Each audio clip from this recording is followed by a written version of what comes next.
Welcome to the deep dive. Here, we take the sources you send our way, things like articles, research, maybe transcripts, and we really dig in. We pull out the most important nuggets, surprising insights and practical stuff you can actually use. Today, we're plunging into something maybe a bit unexpected. It's a transcript from an English learning podcast. Now, stick with us here, because even though that's the setting, the core material, it's really pure actionable life wisdom. Yeah, and that's exactly what makes this one so interesting, right? What looks like tips for learning English is actually framed as really powerful real life wisdom. It's presented as ways to help you, level up different parts of your life. It's about fundamentally shifting your perspective, your whole approach, not just learning some new words. Right. So our mission, our goal for this deep dive is to kind of pull those really transformative ideas out of that language learning context Okay. and see how they apply more universally. We want to get into the nuances, see how these lessons connect, and figure out, well, what practical changes you could actually start making. Based on what this source lays out, it's about finding that insight that really, moves the needle. Oh, okay. Okay, let's unpack this. So the source material kicks off by zeroing in on a pretty fundamental mental block. Mm-hmm. It goes straight for that chase for perfection. It makes this really powerful case for progress over perfection. The core idea, basically, as the source puts it, is that getting fixated on needing everything to be absolutely flawless before you even start or before you continue, well, it's just an incredibly effective way to stay completely stuck, frozen, really. Oh, yeah. That really resonated. When the source described that feeling of, like, if it's not perfect, why bother? It used this clear example of someone wanting to start a blog, maybe to improve their writing. Mm. But they're so paralyzed by the fear of making mistakes or maybe just not being good enough yet Mm. that months go by and they've written absolutely nothing, zero progress, Mhm. all because they're chasing this unattainable ideal. And what's fascinating is how it uses that language learning context to really highlight this. It says, don't wait until you're fluent to speak. Just speak now. Mistakes. They aren't failures. They're just practice attempts. That really exposes the illusion of perfection that the source talks about. The messy middle part, the rough edges, the mistakes. That's what moving forward actually looks like. It's the path, not the thing blocking the path. hmm It reminds me of that idea, you don't get fit by waiting until you feel fit enough to go to the gym. Yeah. You go to the gym to get fit.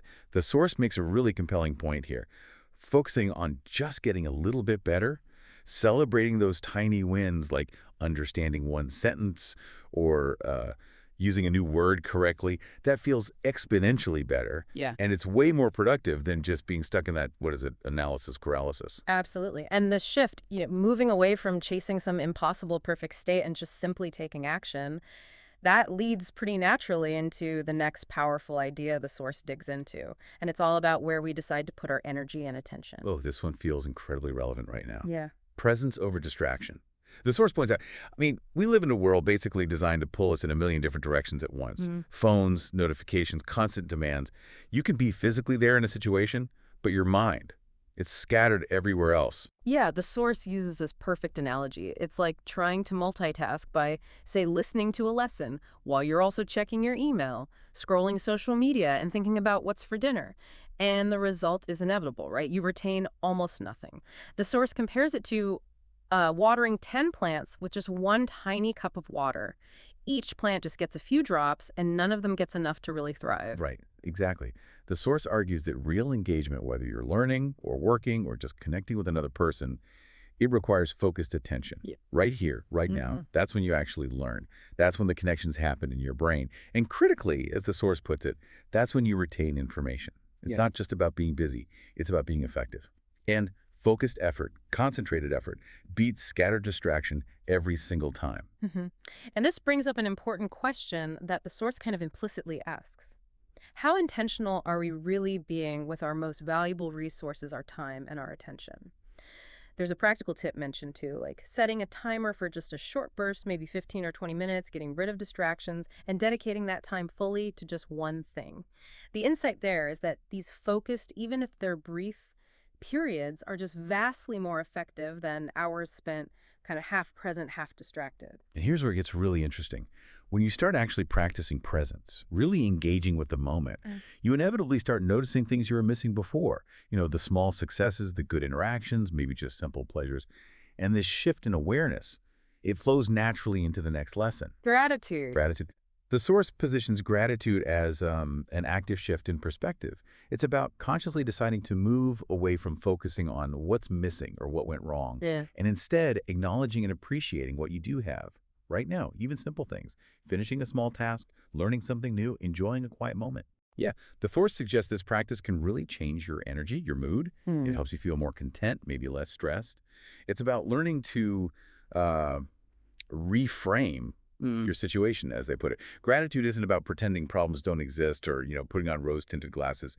It's more about preventing those challenges from completely overshadowing everything else that is good, that brings a vital sense of balance back.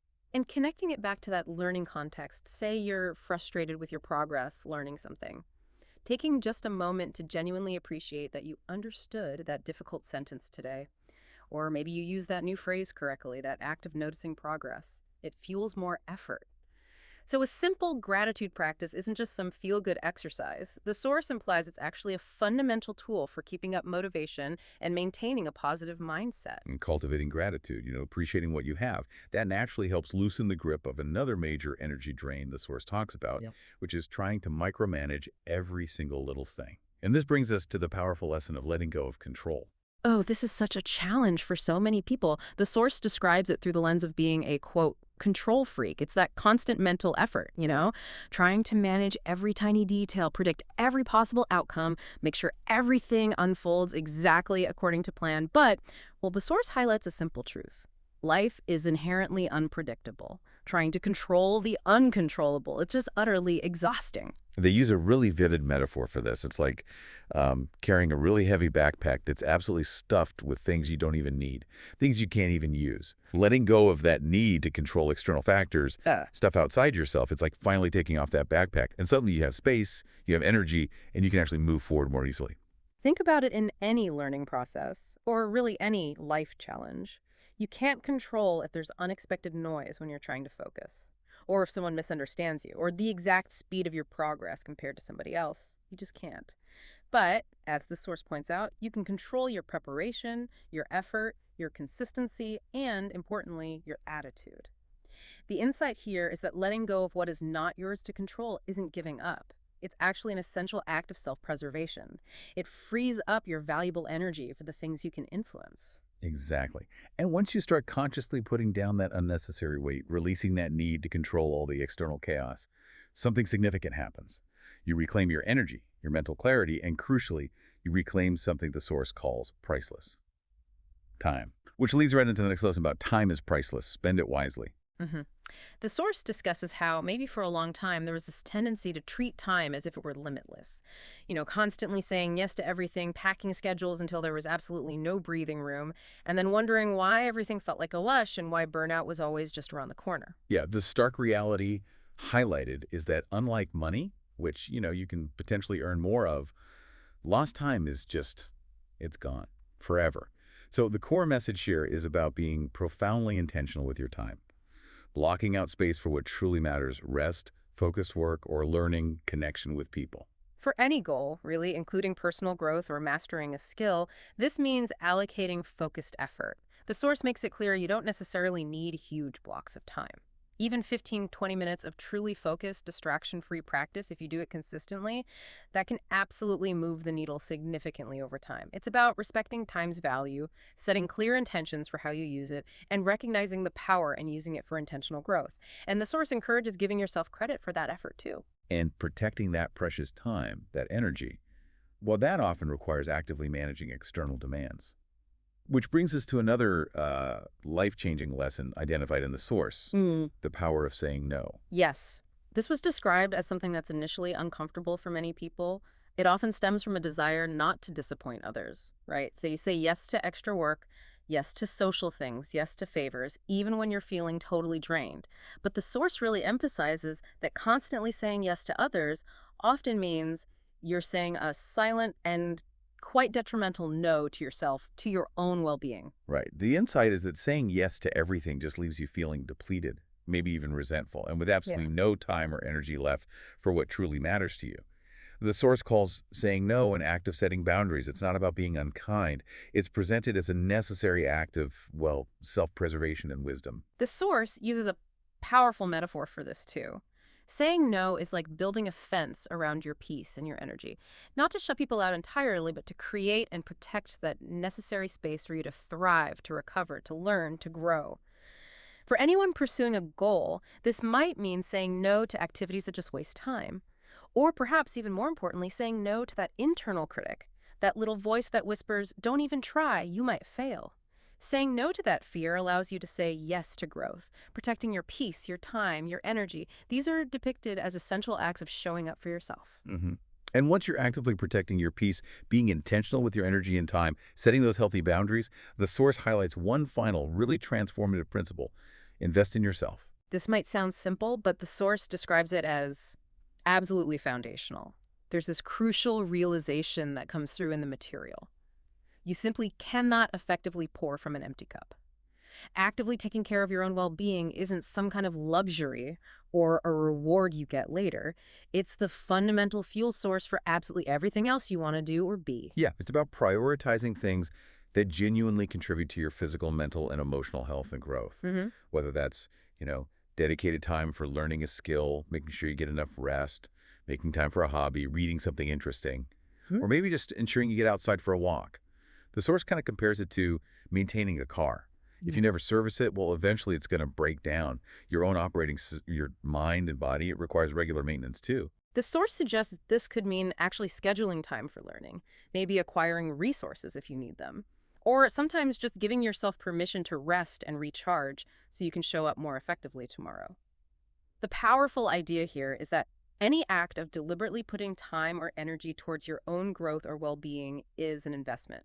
Even just choosing to listen to something like this deep dive, it's framed as shitting up for yourself, and the source really emphasizes how impactful that simple act can be. Wow. Okay, we've really extracted some powerful core ideas from this source material, haven't we?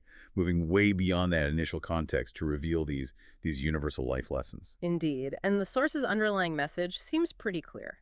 These aren't just abstract philosophies, they are presented as tangible, actionable shifts in your mindset and your behavior that, when you implement them, can genuinely lead to feeling more content, more energetic, focused, and effective, really helping you level up. And the source even provides a helpful vocabulary list, which is interesting. It gives us specific terms to describe these concepts and shifts. Words like mindset, impactful, move the needle, resonate, paralyze, hinder, illusion, show up for yourself, retain information, reframe, overshadow, and even control freak. They offer a language, a way to think about and maybe implement these changes. Mm-hmm. And the original material also mentions some additional resources, specifically a free PDF guide designed to summarize the key takeaways and offer some practice opportunities. It's apparently accessible via a link. It's presented as a practical way for you, the listener, to keep engaging with these ideas after this discussion. Which brings us to maybe a final thought for you to consider, drawn directly from the overarching theme presented in the source material. Yeah, think about this concept they mentioned, rebranding yourself or leveling up your approach to life. How might intentionally focusing on and applying just one of the lessons we talked about this week? Maybe it's making progress instead of waiting for perfect, or choosing presence over distraction.